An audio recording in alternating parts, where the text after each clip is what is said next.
Arrancamos este último bloque ya con la presencia del economista Miguel Kigel en forma remota para analizar los hechos más destacados en materia económica de estos últimos días. Miguel, ¿qué tal? ¿Cómo andás? ¿Qué tal, Alejandro? ¿Cómo estás? Muy bien, por acá.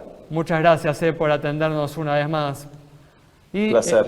En su viaje por Estados Unidos, el ministro de Economía, Martín Guzmán, afirmó en estos últimos días que las metas de crecimiento y déficit fiscal incluidas en el presupuesto nacional van a ser sustancialmente mejoradas en este 2021.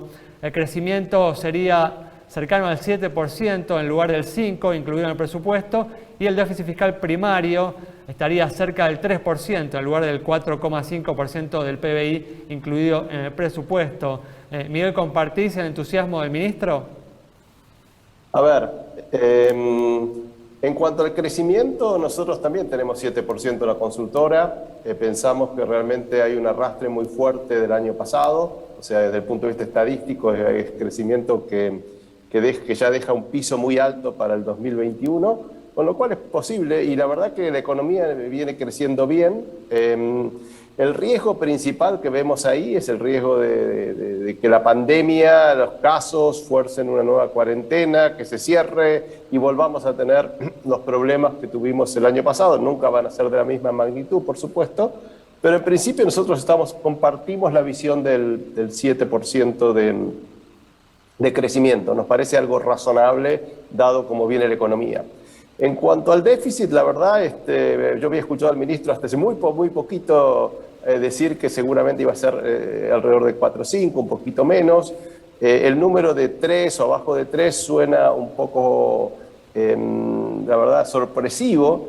¿Es posible? Sí, es posible porque la economía, digamos, la recaudación viene muy bien, esperamos una recaudación alta, y hay una carta ahí que puede tener un as bajo la manga el ministro, que no necesariamente la conocemos todos, y es que este año va a haber un ingreso de alrededor de 3.500 millones de dólares, que son ingreso extraordinario, que es la capitalización del Fondo Monetario Internacional, que para Argentina implica un ingreso de divisas de 3.500 millones de dólares, y hay que ver cómo se contabiliza, digamos. Puede ser un ingreso abajo de la línea o arriba de la línea. Si lo toman como un ingreso no tributario, que es posible, bueno, ese ingreso no estaba en ningún lado y es casi 0,7% del PBI, ¿no? O sea, la verdad que va a depender mucho de cómo manejen el gasto. Con los ingresos pueden llegar a menos de 3, depende cómo manejan subsidios, cómo manejan gasto de capital y otras partidas del presupuesto. ¿Y cuál es la importancia, ¿no?, de llegar a ese 3% o mejorarlo todavía más? ¿Qué nivel, ¿no?, de déficit fiscal primario se requiere para normalizar, para ir encauzando la economía? Bueno, nosotros venimos de un déficit del 6,5% del producto, ¿no? Es un déficit muy grande que el año pasado llevó a un gran aumento en la emisión monetaria, obviamente, con el riesgo inflacionario que eso tiene, y además con un aumento muy grande en la deuda del Banco Central. No se olviden que el stock de LELIQs y pases el año pasado terminó entre alrededor del 9,5% del producto, o sea, hubo un aumento grande, no fue gratis ese déficit.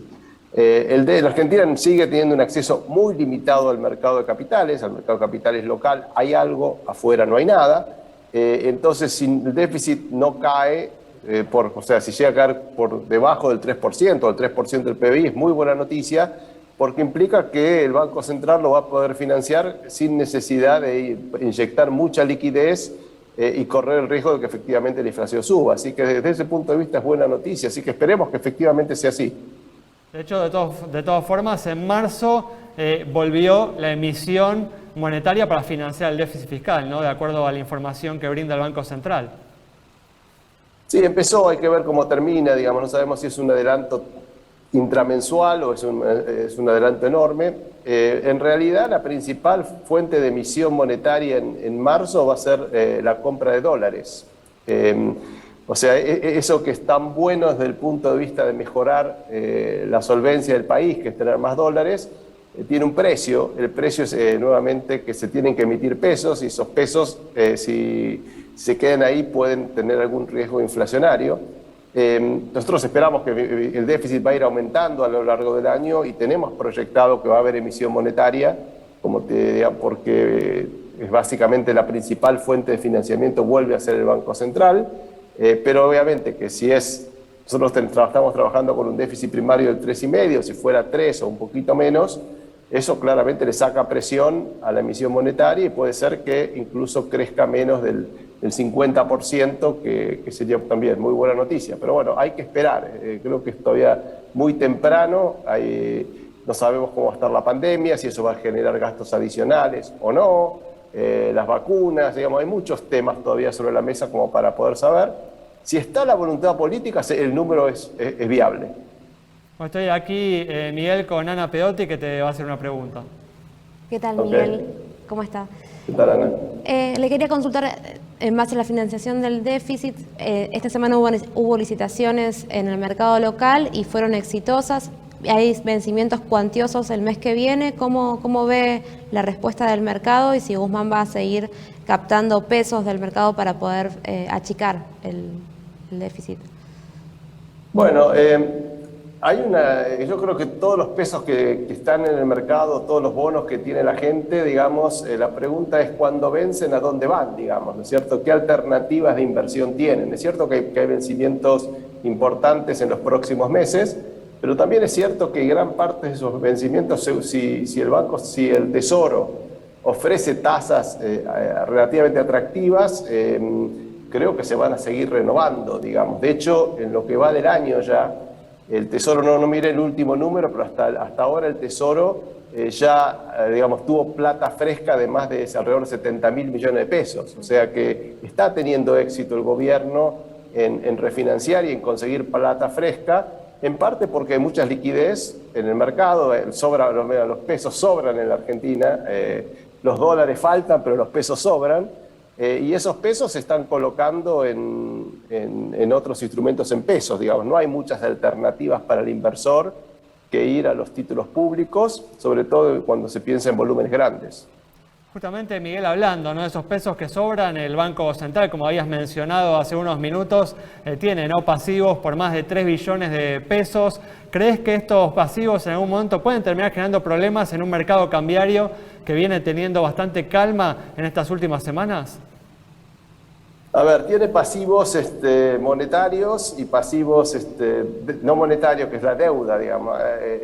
Anteriormente se hablaba de las LEBACs, ¿se acuerdan la bomba de las LEBACs y los pases?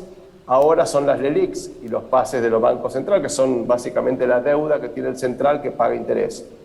La verdad es que este año viene viene bien, no ha crecido mucho, ha crecido, obviamente, siempre crece en febrero y enero. No ha crecido mucho, pero la principal ventaja que hoy tiene el gobierno o el Banco Central en términos de esa deuda, para que no se escape, no sea otra potencial problema, es que está pagando tasas de interés que están muy por debajo de la inflación. Entonces, cuando uno ve que la inflación está andando, por lo menos los primeros meses, a nivel alrededor de 4% por mes, que puede ser un poquito menos, entre 3,5 y 4, cuando la economía está creciendo al 7%, bueno, el peso de la deuda está cayendo como porcentaje del PBI.